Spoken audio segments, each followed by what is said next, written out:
మన ప్రభువు రక్షకుడైన యేసుక్రీస్తు పరిశుద్ధ కలిగిన నామములో ఈ ఆరాధనకు కూడి వచ్చిన మీ అందరికి నా యొక్క హృదయపూర్వకమైన వందనాలండి. అందరికి వందనాలు. ప్రభు మిమ్మల్ని దీవించునుగాక. ఆమేన్. దేవుని బిడ్డలారా, గత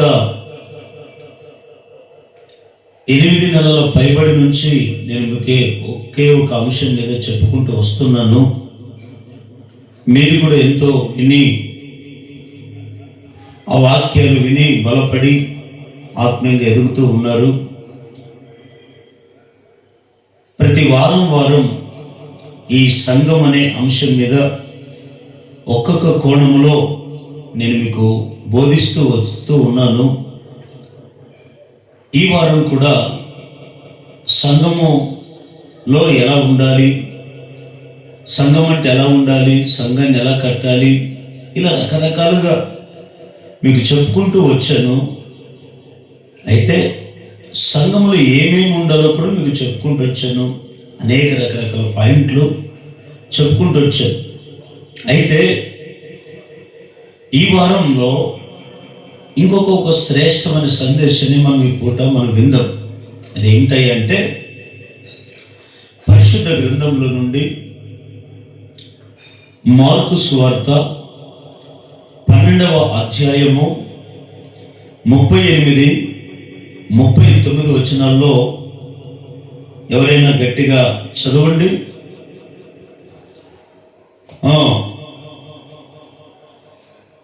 మరియు ఆయన వారికి బోధించు ఇట్లా, నేను శాస్త్రులను గూర్చి జాగ్రత్త పడుడి, వారు నిలువుటంగులు ధరించుకొని తిరుగుటను, సంత వీధులలో వందనములను, సమాజ మందిరములలో ఆగ్రహ పీఠములను, విందులలో ఆగ్రహ స్థానములను కోరుకొందురు. అయితే ఇక్కడ వినండి, ఈరోజు అంశం పేరేమిటంటే సంఘములో నీ స్థానము ఎక్కడ? యేసుప్రభు వారు చెప్పిన మాట మనం ఒకసారి జ్ఞాపకం చేసుకుంటే, యేసుప్రభు ఉన్న దినాల్లో శాస్త్రంలో పరిచయులు, సద్దకాయలు, ఇలా కొన్ని రకాల వారు ఉండేవారు. వారి గురించి ఎందుకు జాగ్రత్త పడమని వాక్యము అంటుంది, లేదా యేసయ్య ఎందుకు వారి గురించి చెప్పవలసి వచ్చింది అంటే, ఈ శాస్త్రులు, పరిచయులు, సద్దకాయలు అనబడిన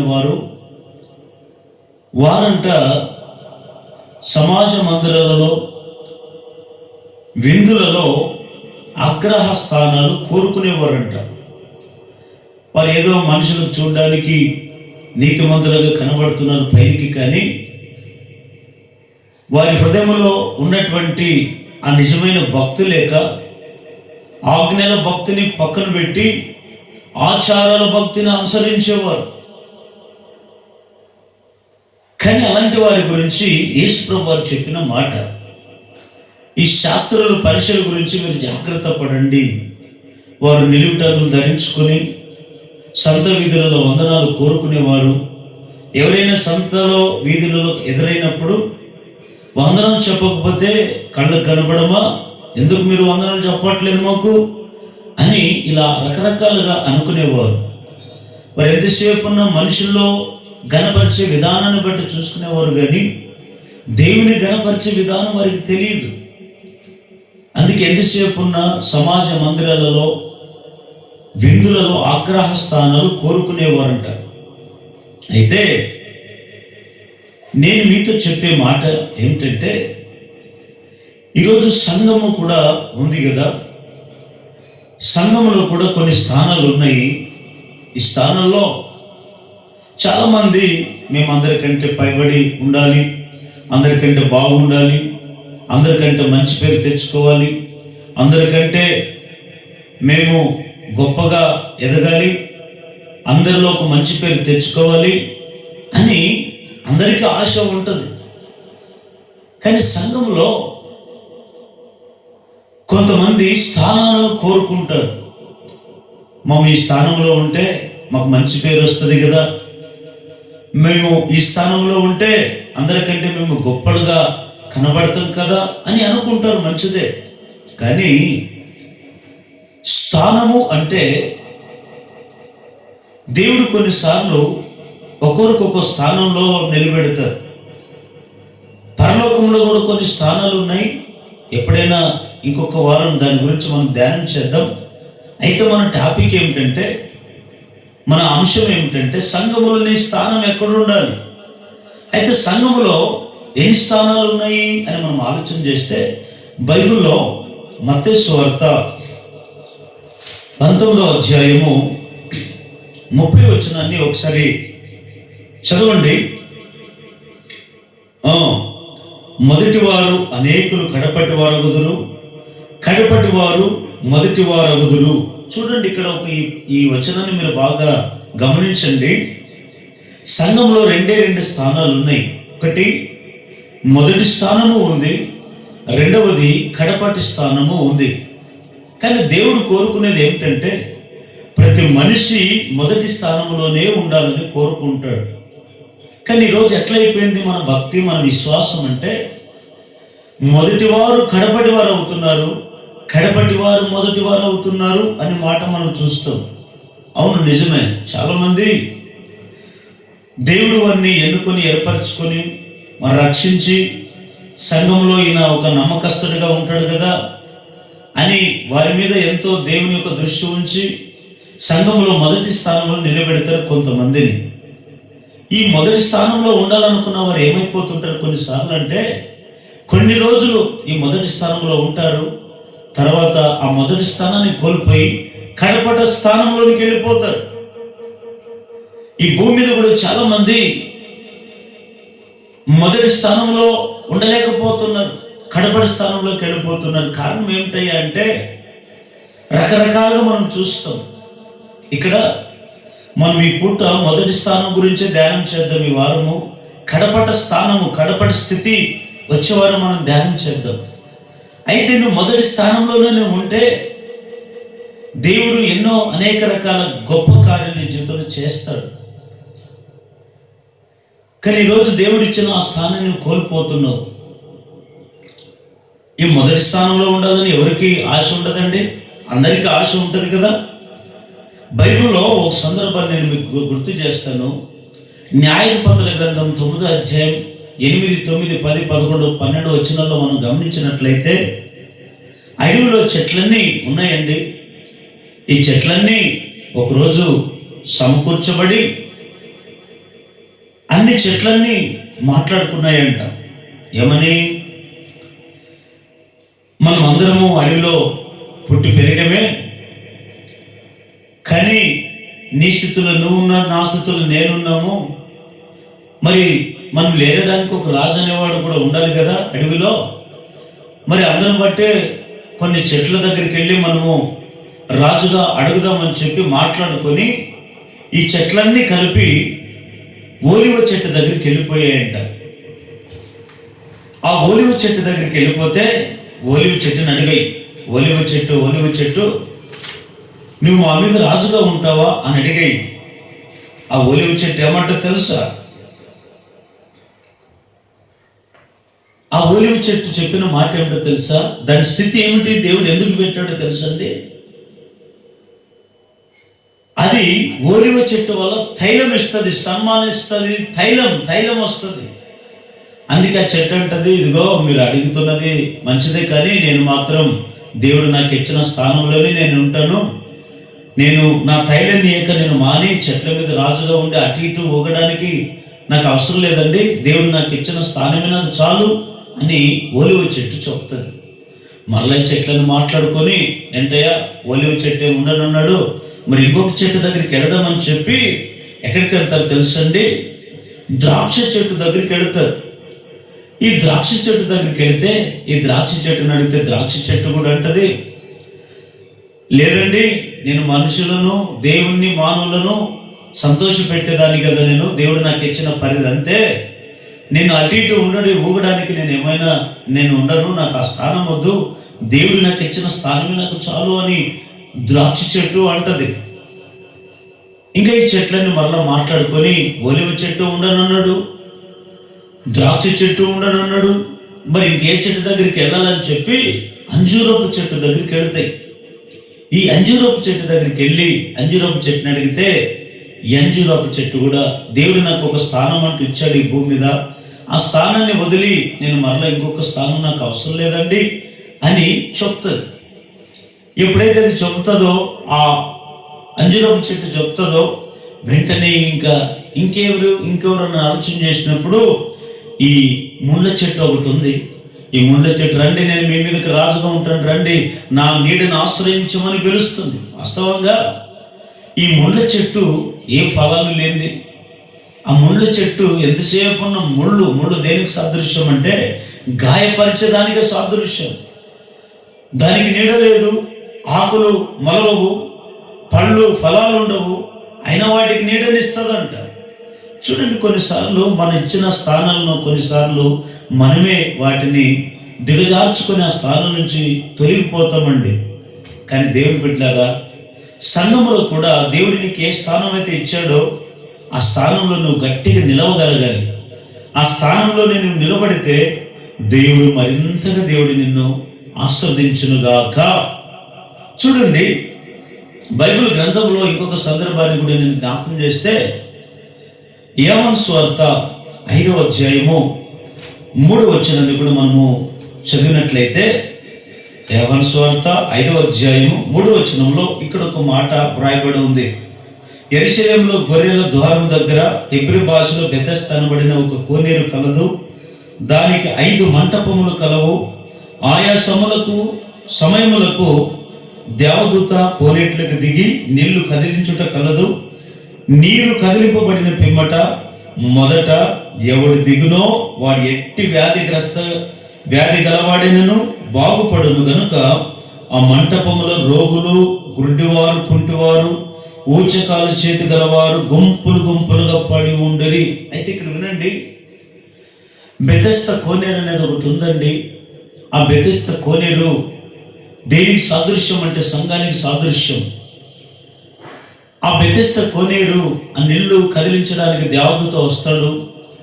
దేవదూత వచ్చి నీళ్లను కదిలిస్తాడట. కదిలించిన వెంటనే నీవు ఎలాంటి వ్యాధిగ్రస్తుడైనా సరే, నువ్వు మొదట దిగిన వానికే బాగుపడతాడు. కడపడవాడు వచ్చి దిగాడనుకోండి, బాగుపడలేడు. కారణం ఏమిటంటే ఆ సంఘములో ఉండే ఆ ప్రత్యేకత అంత. ఈరోజు చాలా మందికి దేవుడు అవకాశం ఇచ్చాడు. నువ్వు బాగుపడాలి, నీ వ్యాధుల నుంచి నీకు ఎలాంటి వ్యాధి అయినా ఉండొచ్చు, మానసిక రోగం ఉండొచ్చు, ఆత్మీయ వ్యాధి ఉండొచ్చు, నెమ్మది లేని స్థితి ఉండొచ్చు, కుంటివాడే కావచ్చు, గుడ్డివాడే కావచ్చు, మూగవాడే కావచ్చు, సంతానం లేని సందర్భమై ఉండొచ్చు, ఇంకా రకరకాల నేను ఏ వ్యాధులైతే నేను పట్టి పీడిస్తాయో, నీవెలాంటి వ్యాధిగ్రస్తుడైనా సరే కోనేరు అనే సంఘానికి నువ్వు రాగానే వెంటనే ఏం చేయాలి తెలుసా? నువ్వు మొదట నేను దిగి బాగుపడాలనే ఆశ నీకుండాలి. నీకు ఆశ లేకపోతే ఇంక దేవుడు కూడా ఏం చేయలేడండి. అందుకే దేవుని బిడ్డలారా, ఓ సేవకుడు అన్నాడు, ఆశ లేని వాడిని కూడా దేవుడు ఏమి చేయలేడంట. ఏదో కొంతమంది వస్తుంటారు, వెళ్ళిపోతుంటారు, కానీ మొదట ఉండే అనుభవం, మొదటిగా ఉండే ఆ దీవెనే చాలా అద్భుతంగా ఉంటుందండి. ఈరోజు చాలామంది ఈ మొదటగా ఉండే ఆ దీవెన, మొదటి స్థానంలో ఉండేటువంటి ఆశీర్వాదము ఏమిటో కొంతమందికి తెలియదు. అందుకే ఇక్కడ ఈ బెతెస్దా కోనేరు దగ్గర 5 మంటపాల దగ్గర గుంపులుగా కొంతమంది రోగులు పడి ఉన్నారు. కొంతమంది గుడ్డివారు, కుంటివారు, ఊచ కాలు చేతులు గలవారు, రకరకాల వ్యాధులు కలిగిన వారు ఉన్నారు. వారితో పాటు ఇంకెవరున్నారు తెలుసా? ఎన్నో ఏళ్ళు 38 సంవత్సరాల నుంచి మంచం మీద పట్టిన ఒక రోగి ఉన్నాడు. ఆయనకు ఆశ ఉంది. దేవదూత వచ్చి నీళ్లు కదిలింపబడిన మీదటే నేను వెళ్ళి దిగాలి, నేను బాగుపడాలని ఆశ ఉంది, కానీ నడవలేని స్థితి. కాళ్ళు చేతులు అన్నీ ఉన్నాయండి. ఎవరన్నీ అయ్యో ఈయన బాగు చేద్దామనే ఆలోచన చేసిన వారు కూడా లేరు. ఆయనకి కాళ్ళు చేతులు అన్నీ ఉన్నాయి, కానీ నడవలేని స్థితి, మాట్లాడలేని స్థితి, తన హృదయంలో ఉండే బాధను ఇతరులకు చెప్పుకోలేని స్థితిలో పడిపోయాడు. కానీ మన ప్రభు అయిన యేసు క్రీస్తు వారు ఆ కోనేరు దగ్గరికి వెళ్ళినప్పుడు ఆ 38 ఏళ్ల నుంచి మంచం మీద పడిన ఆ రోగిని చూసి, నువ్వు బాగుపడాలని కోరుకుంటావా అని అడిగాడు. అవునయ్యా నేను బాగుపడాలని అన్నాడు. నేను బాగుపడాలని ఆశ ఉంది, కానీ కోనేట్లకు వెళ్ళి నేను దిగి బాగుపడదాం అనుకుంటాను, కానీ అంతలోపల ఇంకొకడు వచ్చి మునుగుతున్నాడు, బాగుపడుతున్నాడు, వెళ్ళిపోతున్నాడు అని అక్కడ మాట చెప్పాడు. అయితే దేవుని బిడ్డలారా, కోనేట్లో ఎవడైతే ముందు దిగుతాడో వాడు ఎలాంటి వ్యాధి అయినా సరే, బాధ అయినా సరే అట్లాంటి వాడు బాగుపడతాడని ఉంది కదా. కోనేటి కంటే గొప్పవాడైన దేవుడు ఉన్నాడు అక్కడ. ఆయన అంటాడు, నువ్వు లేచి నీ పరుపును ఎత్తుకొని నడు అనగానే వెంటనే లేచి నడిచాడు. చూడండి, అయితే నేను ఇక్కడ మీకు చెప్పే పాయింట్ ఏమిటంటే, నీకు ఎలాంటి వ్యాధైన, ఆత్మీయ రోగమైన సమస్యలు ఎన్నో బోల్డని నీకు ఉండొచ్చు. కుటుంబ పరం కావచ్చు, ఆర్థిక ఇబ్బందులు కావచ్చు, రకరకాల సమస్యలు నిన్ను వెంటాడుతూ ఉండొచ్చు. అయితే నువ్వు ఒక పని చేయి, మొదట నేను వెళ్ళాలి, ఆ కోనేటికి వెళ్ళాలి. ఆ దేవదూత నిన్ను కదిలింపబడిన మీదట నేనే మొదటకు దిగాలి, నేనే బాగుపడాలనే ఆశ నీకు ఉండాలి. కానీ ఈరోజు కొంతమందికి ఆశ లేదండి, కొంతమందికి బాగుపడదామని ఆలోచన ఉండదండి. లోకంలో చెడిపోయి ఉండొచ్చు, లోకంలో నెమ్మది లేని స్థితి ఉండొచ్చు, లోకంలో సమస్యలిపోయి ఉండొచ్చు, లోకంలో చెడ్డ జీవితాన్ని జీవించిన వాడై నువ్వు ఉండొచ్చు. కానీ నా కోనేరు అనే సంఘం ఉంది, మొదట నేను వెళ్ళి, ఒకరి గురించి నాకు అనవసరం, మొదట నేను వెళ్ళి బాగుపడదామనే ఆలోచన నీకు ఉండాలండి. అప్పుడే నా ప్రభు నిన్ను అన్ని వ్యాధుల నుంచి, అన్ని రోగాల నుంచి నా దేవుడు నిన్ను బాగు చేయుగాక. అయితే వినండి దేవుని బిడ్డలారా, చాలా మందిని దేవుడు ఏం చేస్తాడంటే, ఎక్కడో ఉన్న వారిని ఏర్పరచుకొని వారు రక్షించి సంఘంలోనికి తీసుకుని వచ్చి మొదటి స్థానంలోనే నిలబెడతారు. చాలామంది ప్రారంభ భక్తులు దేవుని నమ్ముకొని బాప్తిసం పొంది రక్షింపబడి వారు భక్తిలో ఎంతో నమ్మకంగా ఉంటూ కొన్ని రోజులు మొదటి స్థానంలోనే ఉంటారు. కానీ చిన్న చిన్న శోధనలకు, చిన్న చిన్న బాధలకు, చిన్న చిన్న అల్ప విశ్వాసం వారి హృదయంలో చోటు చేసుకున్నప్పుడు, కలవర పొందినప్పుడు ఏమైపోతారో తెలుసండి, మరలా ఉన్న మొదటి స్థితిని కోల్పోయి కడపడి స్థితిలోకి వెళ్ళిపోతారు. దేవుని బిడ్డలారా, ఇశ్రాయేలు ప్రజలకు మొదటి రాజు ఎవరండి చెప్పండి? ఎవరు? సౌలు గారు కదా. ఈ సౌలు గారిని దేవుడు ఎన్నుకొని ఏర్పరచుకొని ఇశ్రాయేలు ప్రజలకు రాజుగా నిలబెట్టాడు. ఒకప్పుడు ఆయన స్థితి ఏమిటి? ఒకప్పుడు ఆయన జీవితం ఎలాంటిది? గాడిదలు వెతుక్కొని తిరిగే జీవితం అయింది. మనుషుల్లో ఎన్నిక లేనివాడు, మనుషుల్లో ఘనత లేనివాడు, మనుషుల్లో గుర్తింపు లేనివాడు, అట్లాంటి వ్యక్తిని గాడిదలు వెతుక్కొని తిరుగుతున్న ఆ సౌలు గారిని దేవుడు ఎన్నుకొని ఏర్పరచుకొని ఇశ్రాయేలు ప్రజలకు మొదటి రాజుగా దేవుడు ఆయన అభిషేకించి రాజుగా పట్టాభిషేకం చేసి ఆయన నిలబెడితే కొన్ని రోజులు ఆ స్థానంలో అలాగే ఉన్నాడు.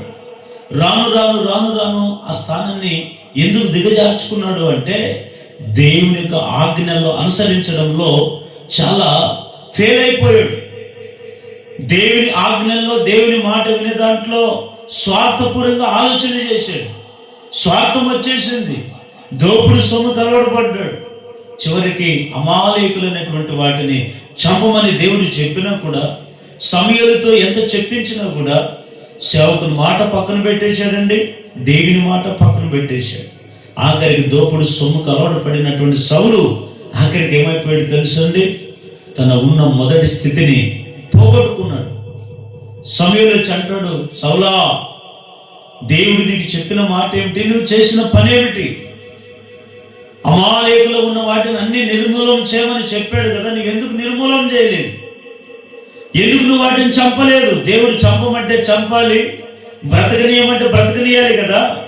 నీవెందుకు చంపలేదు? ఎందుకు దోపుడు సొమ్ముకి అలవాటు పడ్డావు? దేవుడు నీ రాజ్యాన్ని, నీ సింహాసనాన్ని యుగయుగములు స్థిరపరచాలనుకున్నాడు, నీ పిల్లల తరతరాన్ని దీవించాలనుకున్నాడు. కానీ నువ్వేం కోల్పోయావు తెలుసా? దేవుని మాటను లెక్క చేయకుండా నీ స్వార్థ పూర్వకమైన బుద్ధిని చూపించి దేవుడు చెప్పిన మాటను చేయకుండా నీవు జీవించావు కనుక దేవుడు నిన్ను నీ సింహాసనాన్ని తీసివేయాలనుకున్నాడు. నీకున్న ఆ మొదటి స్థానం నుంచి, ఆ రాజయోగం నుంచి నిన్ను తీసివేయాలనుకున్నాడు అని చెప్పి తీసివేశాడండి. ఆఖరికి ఈ సౌలు గారి స్థానంలో రాజుగా రెండో వారికి ఎవరిని అభిషేకించాడో తెలుసండి? దావీదు గారిని. అందుకే యోబు గ్రంథంలో 34వ అధ్యాయంలో ఒక అద్భుతమైన మాట ఉంటుంది, చదవండి. యోబు గ్రంథము 34వ అధ్యాయము 24వ వచనాన్ని మనం ఒకసారి చదవండి. విచారణ లేకుండానే బలవంతులను ఆయన నిర్మూలన చేయుచున్నాడు, వారి స్థానమున ఇతరులను నియమించుచున్నాడు.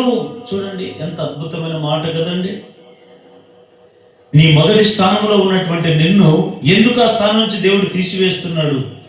నీ స్థానంలో వేరే ఒకరికి ఎందుకు అవకాశం ఇస్తున్నాడంటే, నీ ఒకవేళ దేవుని మాట లెక్క చేయకుండా జీవిస్తున్నావేమో, నిర్లక్ష్యం నీలో ఉందేమో, అహంకారం నీలో ఉందేమో, గర్వం నీలో ఉందేమో, సోమరితనం నీలో ఉందేమో. దేవుడు నీకు ఇచ్చిన స్థానాన్ని, దేవుడు నీకు ఎంత ఇచ్చినా మొదటి స్థానాన్ని నువ్వు గుర్తించుకోకుండా కొన్ని సందర్భాల్లో ఆ స్థానాన్ని నువ్వు కోల్పోయావు. కారణం ఏమిటంటే, దేవుడు దానికి కారణం కాదండి.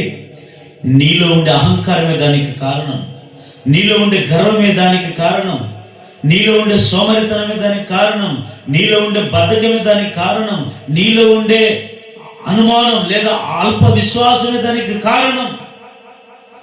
అందుకే నీవు మొదటి స్థానంలో ఉండవలసిన నీవు కడపడి స్థానంలోకి చేరవండి.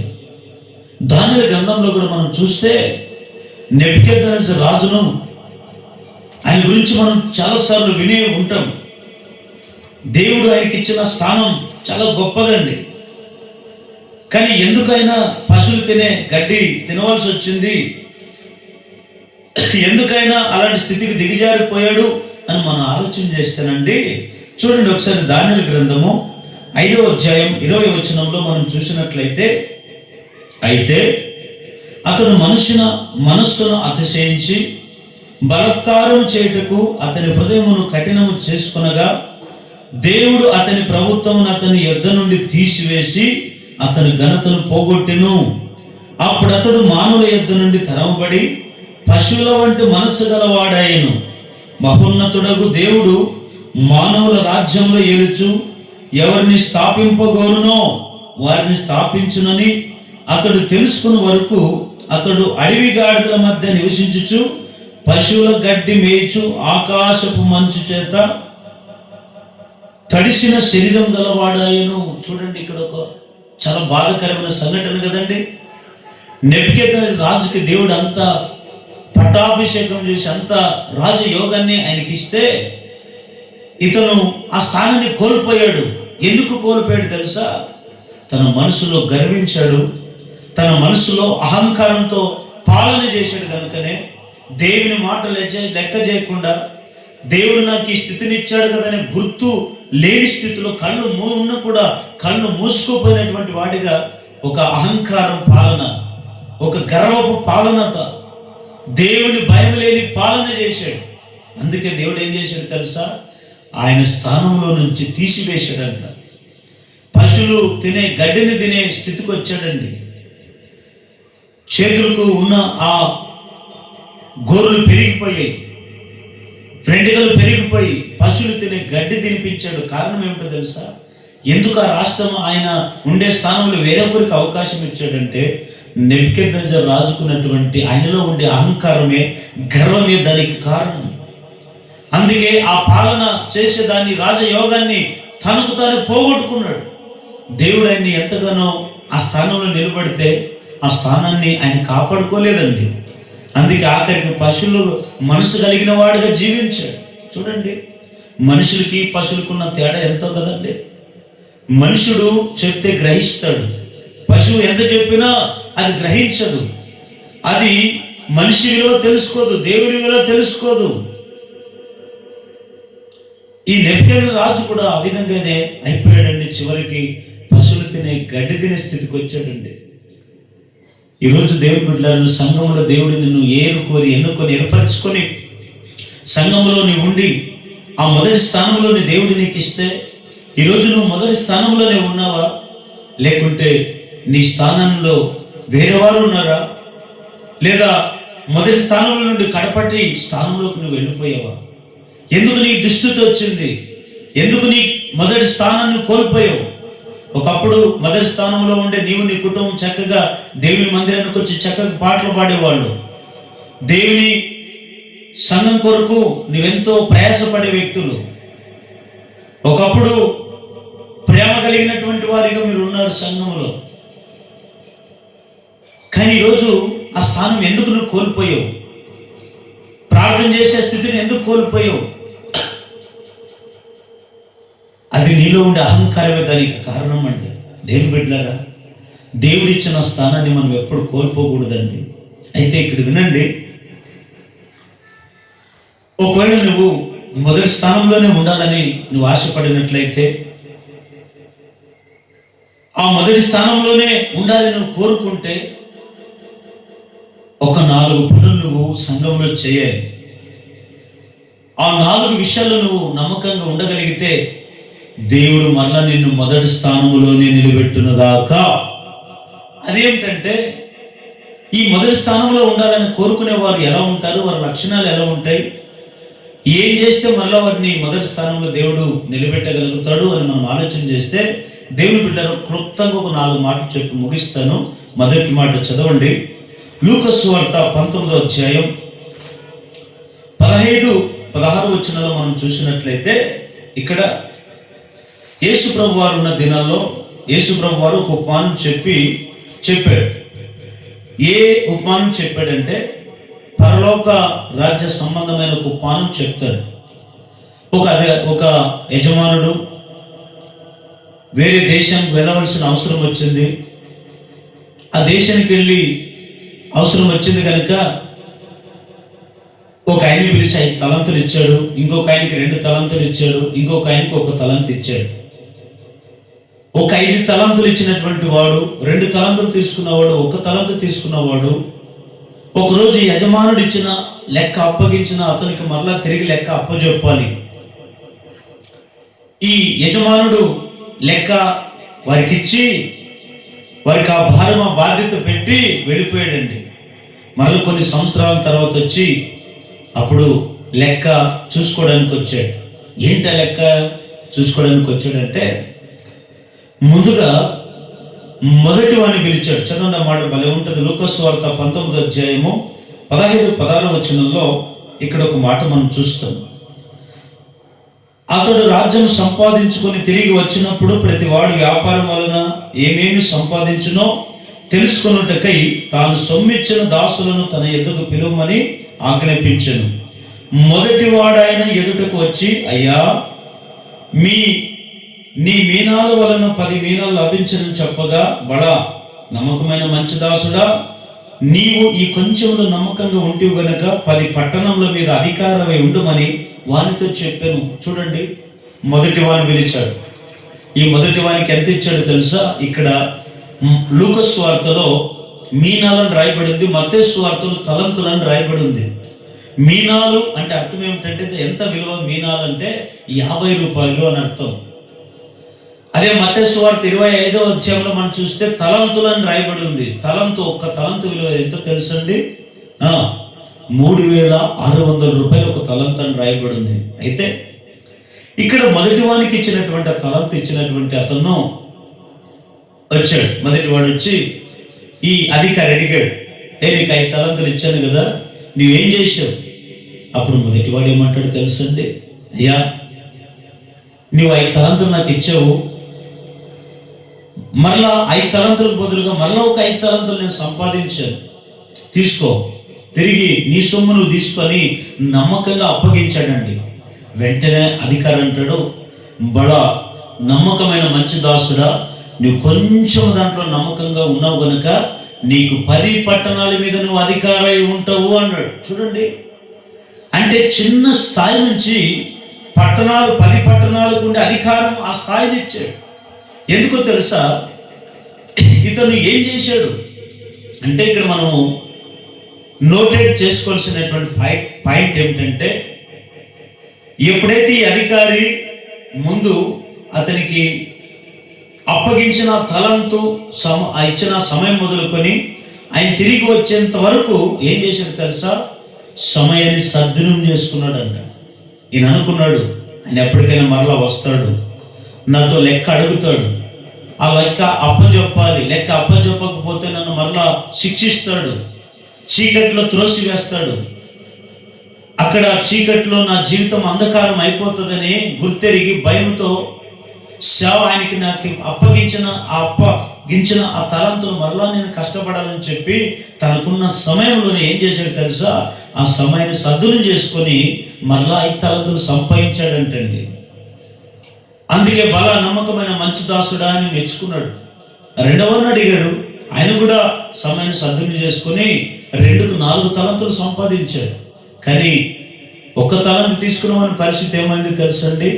ఆయనకు నిర్లక్ష్యం, అహంకారపరమైనటువంటి మనసు, ఎవరేమి నన్ను అడుగుతారులే అనేటువంటి ఒక గర్వం ఆయనలో ఉంది కనుకనే ఆయన ఏం చేశాడు తెలుసా? సోమరిగా ఉన్నాడంట. అధికారులు వచ్చి అడిగాడు, 3వని, నీకు 1 తలంతు ఇచ్చాను, ఏం చేశావు? అయ్యా నువ్వు కట్టినాడు నాకు తెలుసు, మరలా లెక్క అడుగుతావు నాకు తెలుసు, అందుకే నీవు ఇచ్చిన 1 తలంతు భూమిలో దాచిపెట్టాను, తీసుకో అన్నాడు.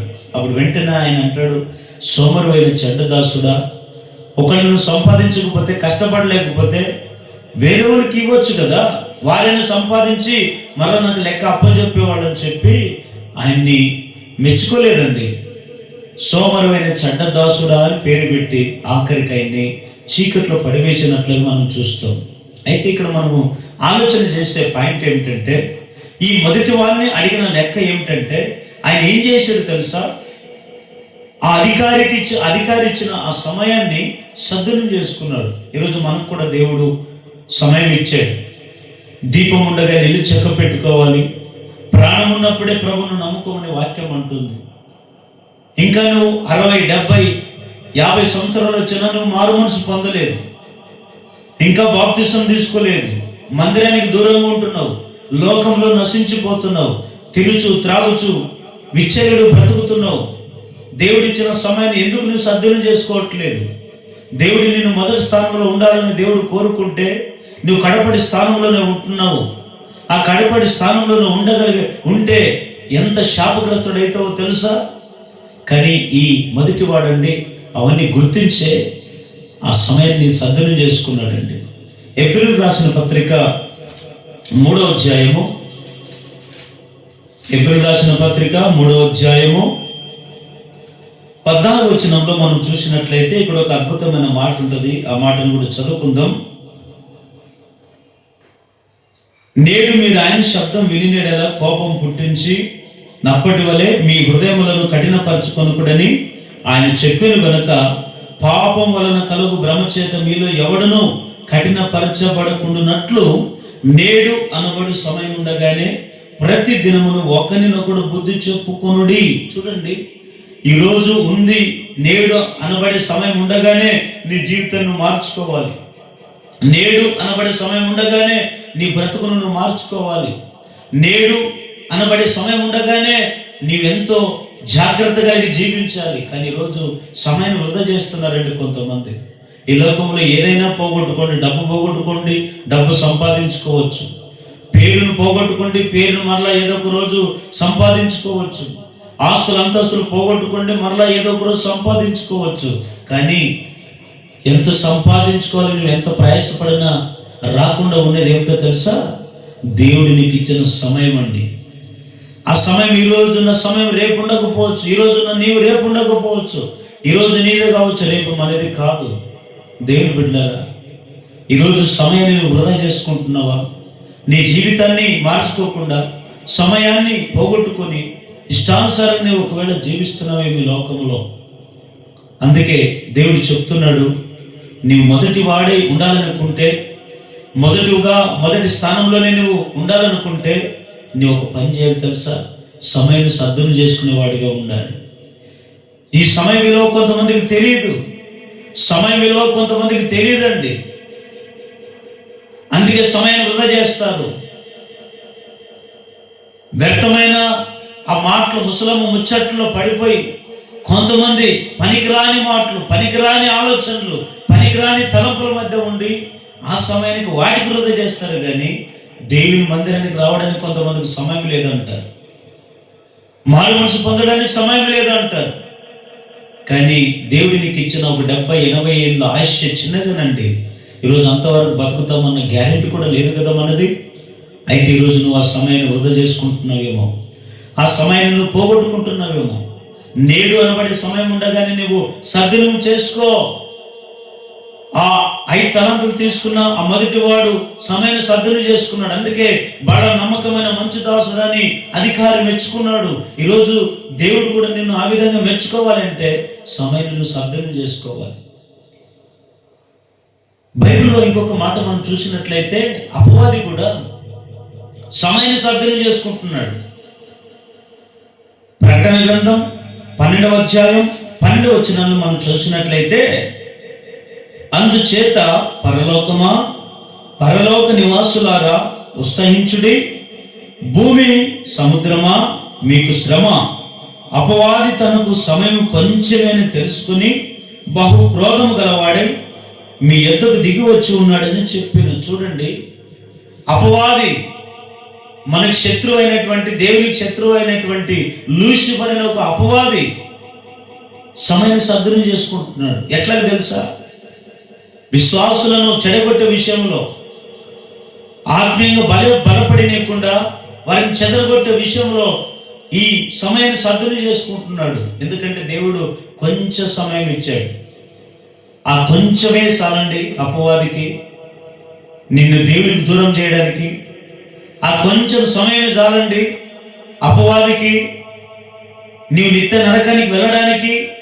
యోబు కుటుంబానికి దేవుడిచ్చిన సమయం కొంచెమని చెప్పి యోబు కుటుంబంలోకి వెళ్ళి ఆ ఉన్న సమయంలోనే యోబు కుటుంబాన్ని అల్లకొల్లలు చేసేసాడు. నెమ్మదిగా ఉన్న కుటుంబంలో, సమాధానం సంతోషంతో ఉన్న ఆ కుటుంబంలో కన్నీళ్లు, రోదనలు, ఏడుపులు, దుఃఖము. ఎందుకు తెలుసా?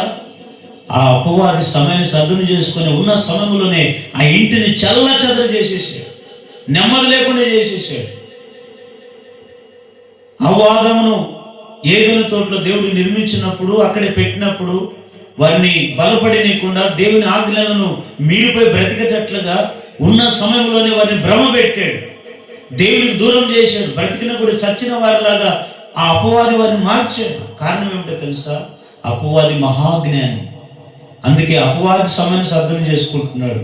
కానీ నీ విశ్వాసే ఉండి, ప్రార్థన పరుడై ఉండి, దేవుని కొరకు రోషం కలిగి బ్రతుకుతూ కూడా నువ్వెందుకు సమయాన్ని సద్వినియోగం చేసుకోలేకుండా ఉంటున్నావు? సమయాన్ని ఎందుకు నువ్వు వృధా చేస్తున్నావు? సమయాన్ని ఎందుకు నువ్వు పోగొట్టుకుంటున్నావు? ఈ రోజున్న సమయం రేపు నీ జీవితంలో ఉండకపోవచ్చు. కొంతమంది ఆదివారం అంటేనే సమయం వృధా చేస్తుంటారు. వారి పర్సనల్ పనులకు చెప్పండి, ఎంత సమయం అంతా కేటాయిస్తారు. కానీ ఆదివారం మందిరానికి వచ్చేటప్పుడు ఒక 3 గంటలే కదా, ఇంక వారానికి 7 రోజులు 6 రోజులంతా పనిచేసాం కదా, 7వ రోజున దేవుని సన్నిధికి వెళ్ళి విశ్రాంతి దినం పాటించాలి. ఈ పునరుత్థాన దినములో నేను నా కుటుంబం దేవుని సన్నిధిలో గడపాలి కదా, ఈ సమయం అంతా, ఈ రోజు సమయం అంతా దేవునికి ఇవ్వాలి కదనే ఆలోచన కొంతమందికి ఉండదండి. ఎంతసేపు ఉన్న వారి పర్సనల్ పనులకు, వారి పనికిరాని వాటి కొరకు సమయం ఇచ్చి వారితో వీరితో గంటలు మాట్లాడి సమయం వృధా చేసుకుంటున్నారు. కానీ దేవుని మందిరానికి వచ్చి సమయం సద్వినియోగం చేసుకొని సంఘంలో ఎదగాలి, నేను ఒక మొదటి స్థానంలో నేను ఉండాలి, మొదటి స్థానంలో ఉండి నేను దేవుని గణపరచాలనే ఆలోచన ఈరోజు మనుషుల్లో ఉండట్లేదండి. అందుకే దేవుని బిడ్డలారా, దేవుడు నిన్ను కనపడి స్థితిలో ఉండాలని కోరుకోవట్లేదు. కనపడి స్థితిలో ఉన్నవారు మొదటి స్థితిలో రావచ్చు, కానీ మొదటి స్థానంలో ఉన్న నీవు కడపటి స్థానంలోకి నువ్వు వెళ్ళకూడదు. మొదటి స్థానంలో ఉన్న నీవు మొదటి స్థానంలోనే నువ్వు ఉందువుగాక. 2వ పాయింట్ చూసుకుందామండి. ఇంకా ఈ మొదటి స్థానంలో ఉండాలనుకునే వారు ఇంకా ఏం చేయాలో తెలుసా? మొదటి తిమోతికి రాసిన పత్రిక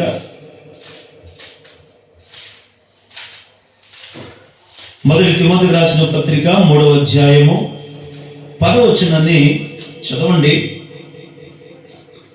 మరియు వారు మొదట పరీక్షింపబడవలెను, తర్వాత వారు అనిందులైతే పరిచారకులుగా ఉండవచ్చును. చూడండి, రెండవది నువ్వు మొదటి స్థానంలో ఉండాలని కోరుకున్నట్లయితే రెండవది నువ్వేం చేయాలి తెలుసా? పరిచర్య చేసేవారిగా నువ్వు ఉండాలి. సంఘంలో పరిచర్య చేయండి. నీవు నీ కుటుంబం, పరిచర్య అంటేనే దేవుని పని. నీ పని కాదు, నా పని కాదండి, దేవుని పని ఇది. మనం చేసేదంతా దేవుని పని. దేవుడు మనకి ఈ భూమి మీద ఒక పని ఇచ్చాడు.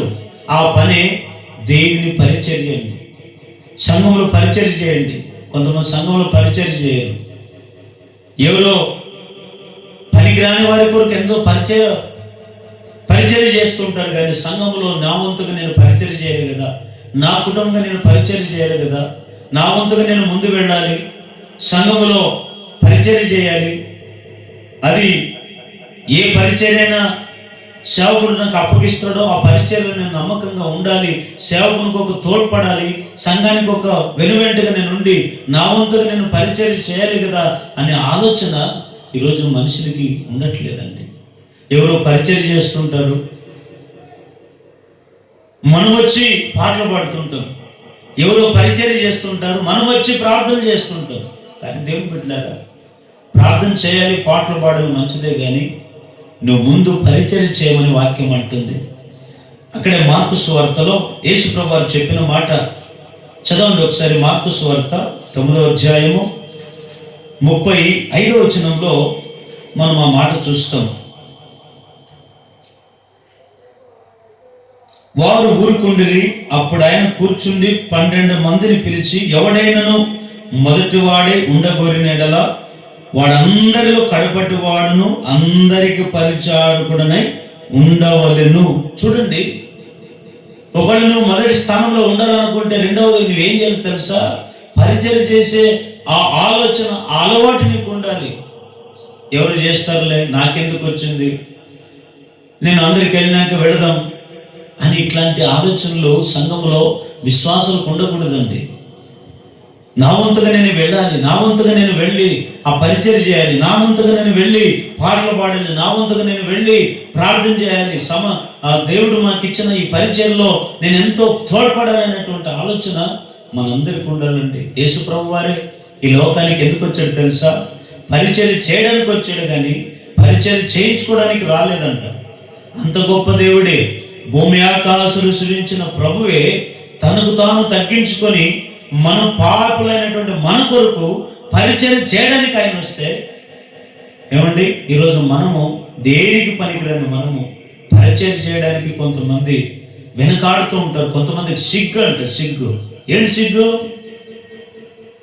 సిగ్గుపడాల్సింది పాపం చేసేటప్పుడు, సిగ్గుపడాల్సింది అబద్ధాలు చెప్పినప్పుడు, సిగ్గుపడాల్సింది వారిని వీరిని మోసాలు చేసినప్పుడు, సిగ్గుపడాల్సింది లోకంలో బ్రతుకుతున్నప్పుడు, సిగ్గుపడాల్సింది మారు మనసు లేకుండా జీవిస్తున్నప్పుడు సిగ్గుపడాలి. కానీ పరిచర్య చేయడానికి ఎందుకు సిగ్గు?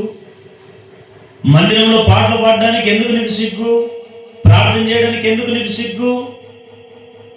దేవుని బిడ్డలారా, సిగ్గుపడవలసిన సంగతులు నేను సిగ్గుపడాలి, కానీ సంఘంలో కాదు.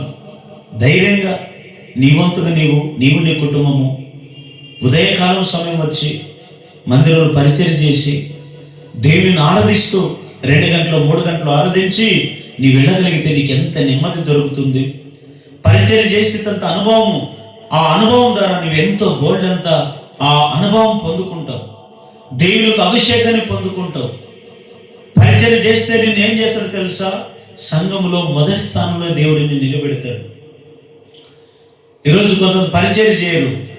పరిచర్య చేయకుండానే వచ్చి మాకు పాటలు ఇవ్వలేదే, మాకు ప్రార్థనలు ఇవ్వలేదే అని అలుగుతూ ఉంటుంటారు. కానీ దేవుని బిడ్డలారా, నువ్వు పరిచర్య చేయాలనుకో, పాటలు పాడాలి, ప్రార్థన చేయాలి, అందరికంటే నేను మంచి స్థానంలో ఉండాలి, మొదటి స్థానంలో ఉండాలనుకుంటే నువ్వు ముందు పరిచర్య చేసేవాడిగా సంఘంలో నువ్వు ఉంటేనే దానికి అర్హత పొందుకుంటావు.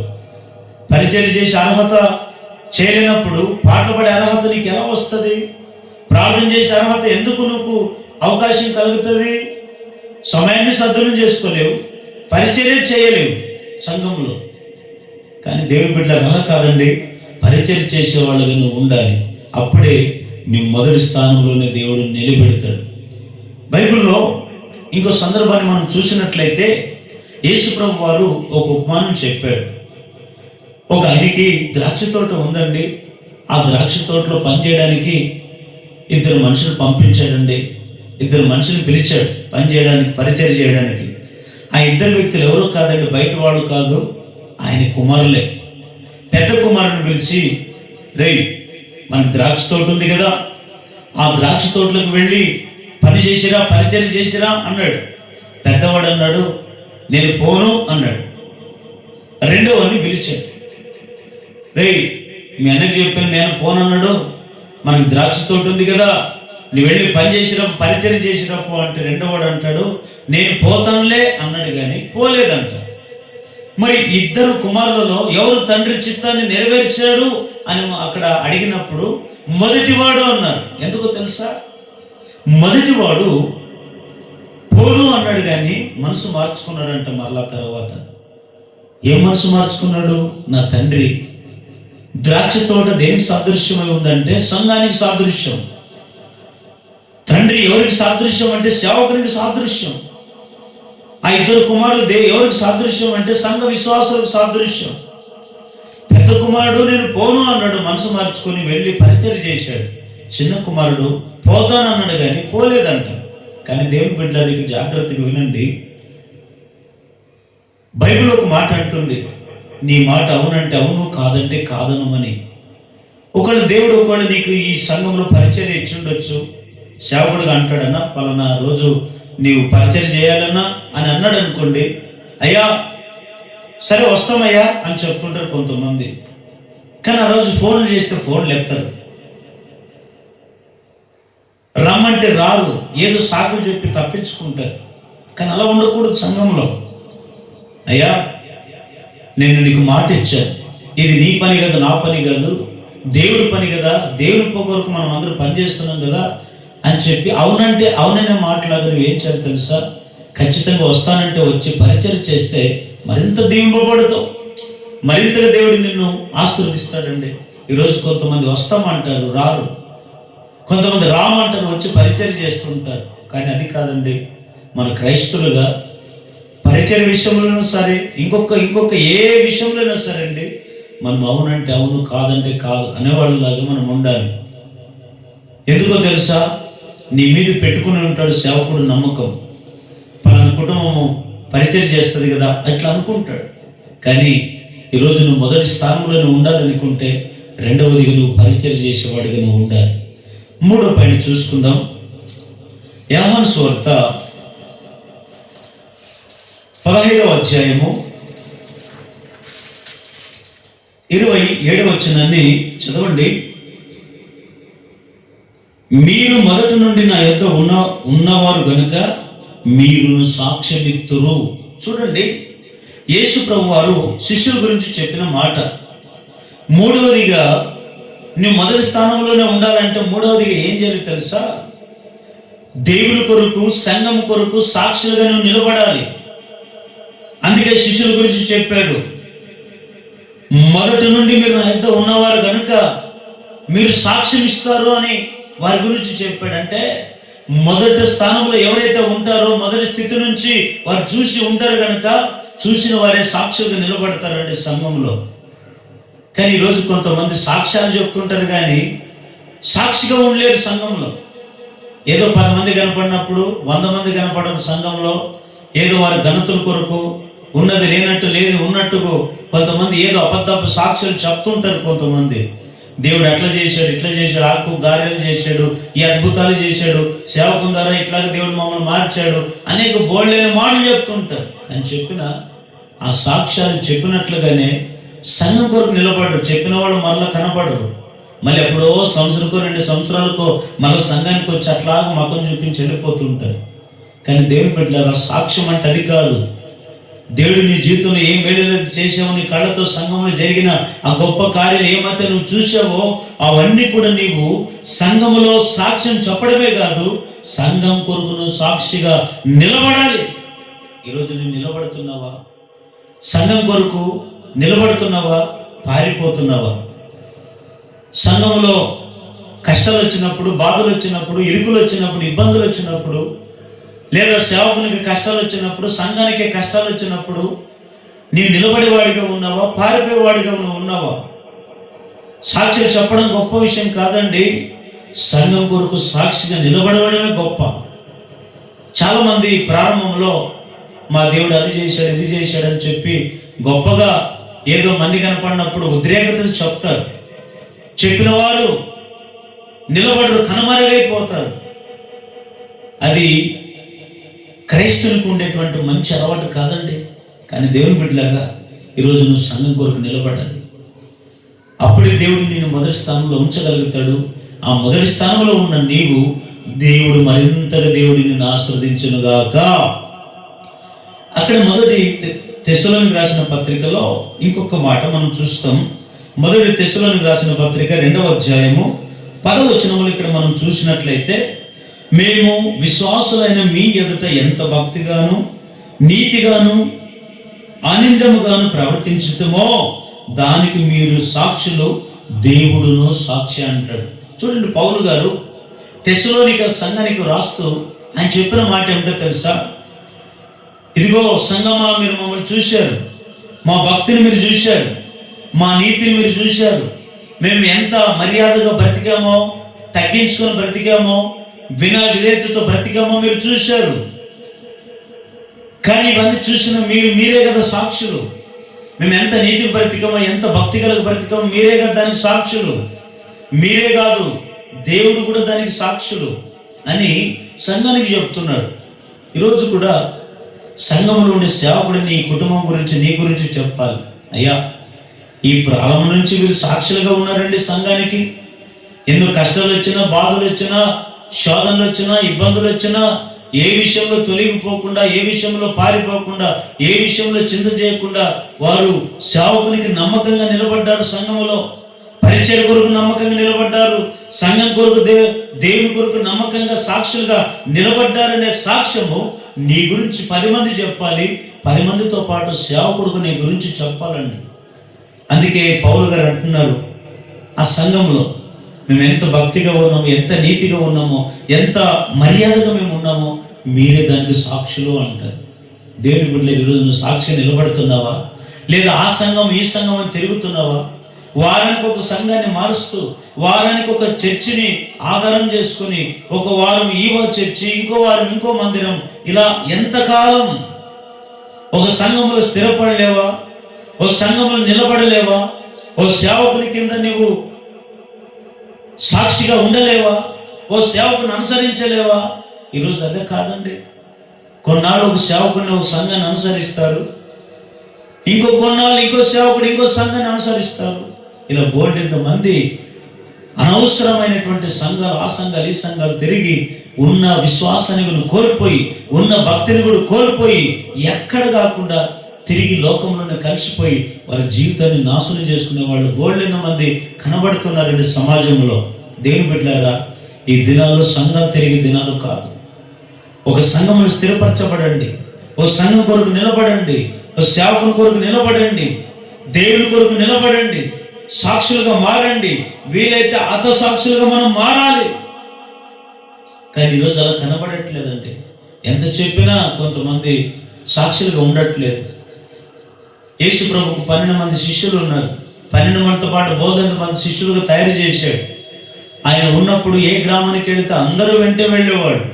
ఆయన ఎక్కడుంటే అక్కడే ఉండేవాడు, ఎక్కడ తింటే అక్కడే ఉండేవారు, ఎక్కడ నిద్రపోతే అక్కడే నిద్రపోయేవారు. దేవుడు ఎక్కడ ఉంటే అక్కడ వీరంతా ఉండేవారే. ఆఖరికి యేసయ్యను శిలువ వేద్దామని పట్టుకొని గెస్తమనే తోటలో తీసుకుని వెళ్ళేటప్పుడు ఈ 12 మంది శిష్యులు 12 దిక్కులకు అయిపోయారు.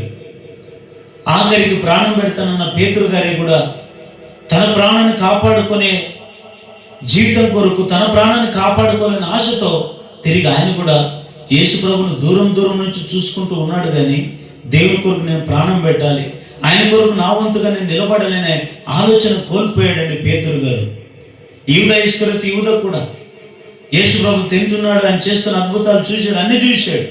కానీ 30 వెండి నాలుగు డబ్బు కాల్చిబడి ఎప్పుడెప్పుడు అప్పగించాలా అని ఎదురు చూస్తున్నాడు. ఈరోజు కూడా సంఘంలో కూడా అలాంటి వారే ఉంటున్నారు. ఒక యూదా ఇస్కరియోతు యూదా వలె, ఒక పేతురు వలె అబద్ధాలాడుతూ తిరుగుతూ కాలం గడిపే వాళ్ళు ఉన్నారు. వెన్నుపోటు పరిచేటువంటి ఇస్కరియోతు యూదా లాంటి విశ్వాసులు కూడా ఉన్నారు. కానీ దేవుని బిడ్డలారా, నువ్వు అలా ఉండినట్లయితే దేవుని కొరకు, సంఘం కొరకు నిలబడేవాడు కాదు. నువ్వు మొదటి స్థానంలో ఉండాలనుకునే ఆశిస్తావు, కానీ దేవుడు నిన్ను నిలబెట్టాడు. ఎందుకో తెలుసా? నువ్వు నమ్మక ద్రోహంగా ఉంటే, అల్ప విశ్వాసగా నువ్వు ఉంటే, అబద్ధాలు ఆడే వ్యక్తిగా నువ్వు ఉంటే, దేవుడు నీకు ఆ స్థానాన్ని కేటాయించాడు. నీ స్థానంలో నుంచి వేరెవరికి కేటాయిస్తారు. ఎందుకో తెలుసా? నమ్మకస్తులను వారిని నియమిస్తాడు. వారిని ఆ స్థానంలోనే కొనసాగించేటట్లుగా చేస్తారు. కాబట్టి దేవుని బిడ్డలారా, మూడవదిగా నువ్వు మొదటి స్థానంలో ఉండాలనుకుంటే దేవుని కొరకు, సంఘం కొరకు నువ్వు సాక్షిగా నిలబడాలి. చివరికి ఇంకొక పాయింట్ చూసుకొని ముగించుకుందామండి. అదేమిటంటే, మొదటి తిమోతికి రాసిన పత్రిక 5వ అధ్యాయము 4వ వచనంలో చదవండి. అయితే ఏ విధవరాలకైనను పిల్లలు గాని మనములు గాని ఉండిన ఎడల వీరు మొదట తమ ఇంటి వారి ఎడల భక్తి కనపరచుటకును తమ తల్లిదండ్రులకు ప్రత్యుపకారం చేయుటకును నేర్చుకునవలెను. ఇది దేవుని దృష్టికి అనుకూలమునై ఉన్నది. చూడండి, 4వదిగా ఈ సంఘములను మొదటి స్థానంలో ఉండాలంటే 4వదిగా నువ్వు ఏం చేయాలో తెలుసా?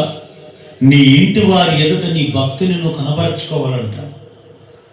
అందుకే అక్కడ మాట రాయబడింది, ఏ విధవరాలకైనాను పిల్లలు కానీ, మనవులు కానీ, మండ్రాలు కానీ, కుమారులు కానీ, కుమార్తెలు కానీ ఉండేనడలా వారు ఏం చేయాలో తెలుసా? ముందు నీ ఇంటి వారికి నీవు భక్తిని కనబరుచుకోవాలంట. ఇల్లు అంటే సంఘానికి పోల్చబడింది కదా. ముందు నీ సంఘానికి నువ్వు భక్తిని కనపరచాలి. నీ సేవకునికి ఎదుట నువ్వు భక్తిని కనపరచాలి. సంఘం ఎదుట నువ్వు భక్తిని కనపరచాలి. కానీ ఈరోజు భక్తి ఎట్లయిపోయింది తెలుసా? పై భక్తి అయిపోయింది, అల్ప విశ్వాస భక్తి అయిపోయింది. స్థిరమైన భక్తిని కోల్పోయారు, నిజమైన భక్తిని కోల్పోయారు. ఏదో నామకార్థమైన భక్తి, ఏదో నలుగురిలో గుంపులో అన్నట్లుగా నువ్వు జీవిస్తున్నావు. కానీ నీ జీవితంలో ఒక సరైన ఒక విధానం, ఒక ప్రత్యేకమైన జీవితం నేను బ్రతకాలి కదని ఒక ఆలోచన నువ్వు కోల్పోయావు. మొదటి స్థానం ఉండాలని కోరుకుంటున్నావు, మంచిదే. కానీ నీలో భక్తి కనబడట్లేదే, దేవుని భయం కనబడట్లేదే. ఆ భక్తిని ఎందుకు నువ్వు వదిలిపెట్టావు? ఆ భక్తిని ఎందుకు నువ్వు విడిచిపెట్టేశావు? ఆ భక్తిని ఎందుకు నువ్వు తృణీకరించుకుంటున్నావు?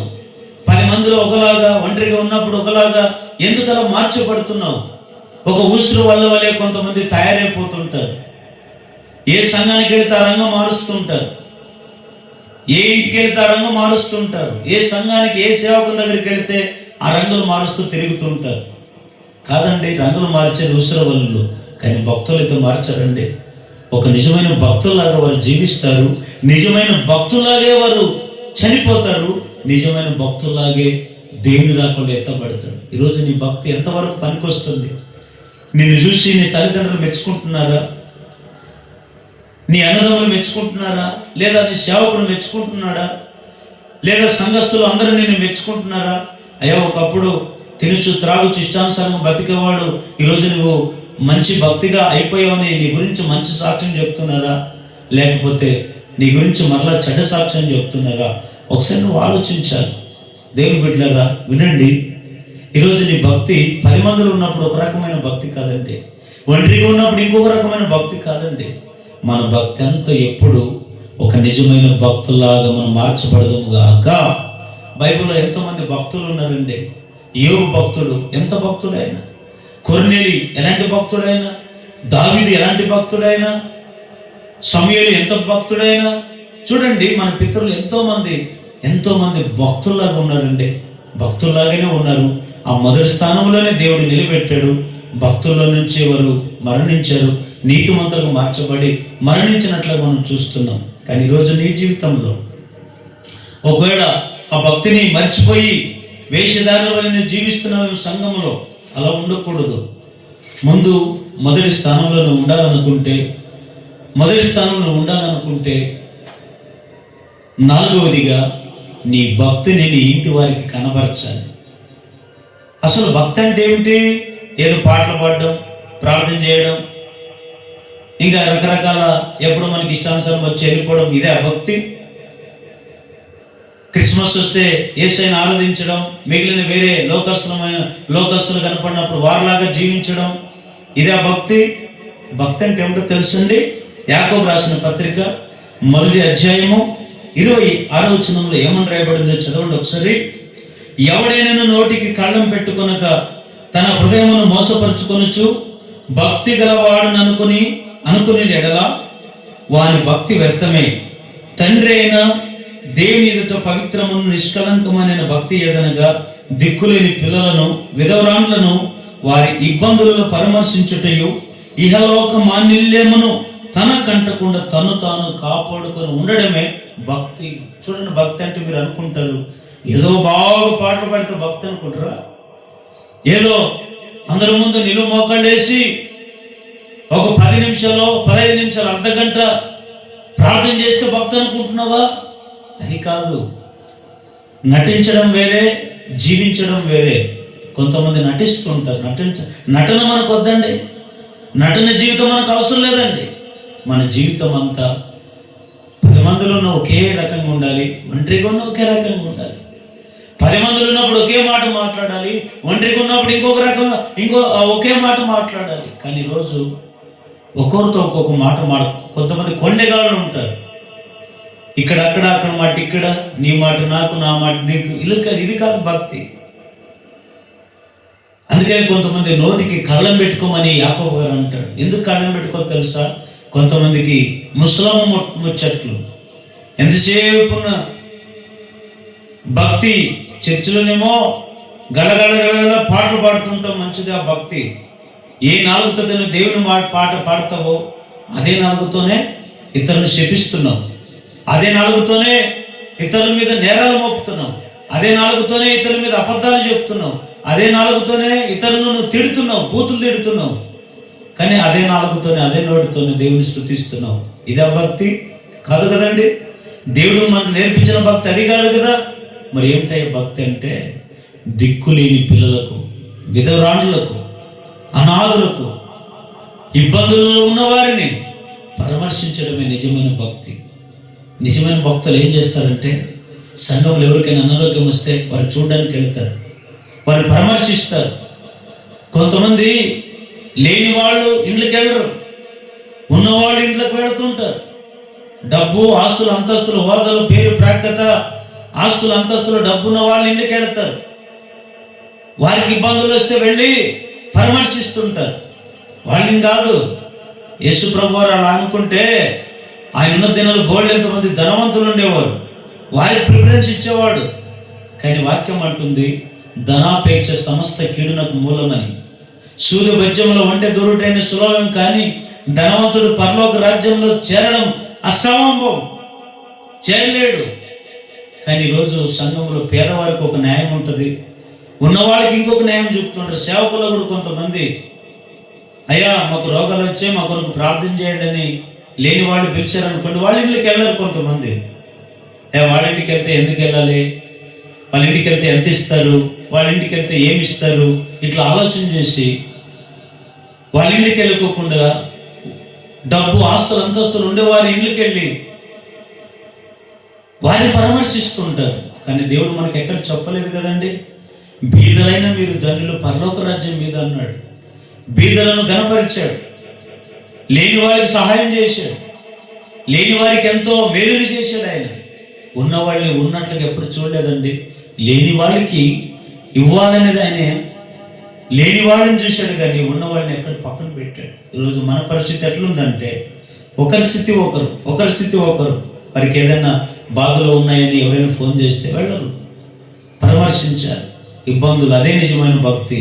కానీ ఈరోజు ఆ భక్తిని నువ్వు సంఘంలో కనబరచాలి, ఆ భక్తిని నీ కుటుంబంలో కనబరచాలి, ఆ భక్తిని నీ ఇంట్లో ఉండే వారందరికీ కనబరచాలి, సమాజంలో ఉండే వారందరికీ కనబరచాలండి. దేవుని బిడ్డలారా, అదే నిజమైన భక్తి అంటారు.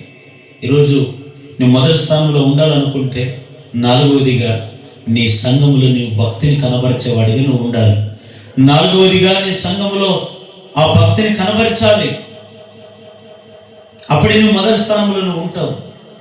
ఆ మొదటి స్థానాన్ని దేవుడు తీసివేయకుండా, వేరే వాళ్ళకి అప్పచెప్పుకోకుండా ఆ స్థానాన్ని నీకే కేటాయిస్తాడు. ఎందుకంటే నువ్వు సమయాన్ని సద్వినియోగం చేసుకుంటున్నావు, 2వది పరిచర్య చేస్తున్నావు, 3వది దేవుని కొరకు, సంఘం కొరకు నిలబడ్డావు, 4వది ఒక నిజమైన భక్తి కలిగి సంఘమును నువ్వు కనబరుస్తున్నావు కనుక ఆ స్థానంలో నీకే కేటాయిస్తాడు కానీ ఇతరులకు కేటాయించలేడు. కాబట్టి దేవుని బిడ్డలారా, ఈరోజు సంఘములో నీ స్థానం ఎక్కడ? మొదటి స్థానమా, కడపడి స్థానమా? ఒకవేళ నువ్వు కడపడి స్థానంలో ఉండాలనుకుంటే ఆ స్థానం ఎట్లుంటుందో వచ్చేవారు విందాం. అయితే ఒకవేళ నువ్వు మొదటి స్థానంలో నువ్వు ఉండి నమ్మకంగా ఉన్నట్లయితే దేవుడిని జీవితంలో చేసే గొప్ప కార్యాలు ఏమిటో తెలుసా? అద్భుతమైన వర్తమానం. వచ్చేవారు విందామా? అందరు తలవెచ్చండి, కళ్ళు మూసుకోండి, చిన్న ప్రార్థన చేద్దాం. దేవుడి వాక్యం మీ అందరి హృదయంలో దేవుడి స్థిరపరచునుగాక. ఆమేన్.